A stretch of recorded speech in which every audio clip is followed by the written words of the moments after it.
అందరూ ఒకరితో ఒకరట అబద్ధాలు.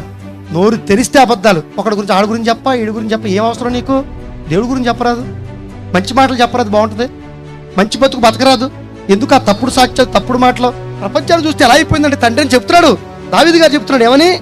అబద్ధాలు ఆడతారట, మోసకరమైన మనసు గలవారట, రెండు ఇచ్చకాలట, ఇచ్చికాలు, గొడవలు, ఎప్పుడు ఎప్పుడు తర్కాలు, గొడవలు, కక్షలు, కార్పణ్యాలు, నీ బొంద, నీ శార్థం, పెదవులతో పలుకుతాను. యెహోవా ఇచ్చకములాడు పెదవులన్నిటినీ, బింకములాడు నాలుకలన్నిటినీ కోసేస్తాడు.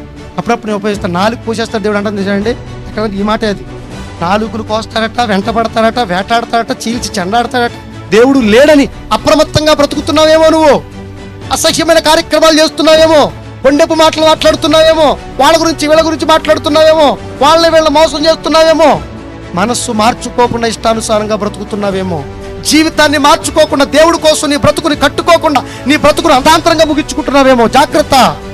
దేవుడు ఉన్నాడు, అన్ని చూస్తున్నాడు, అన్ని క్యాల్కులేట్ చేస్తున్నాడు. ఆయన కంటికి కనబడని సృష్టం ఏది కూడా లేదు. అన్నిటికీ తేట కనబడుతున్నాయి ఆయనకి.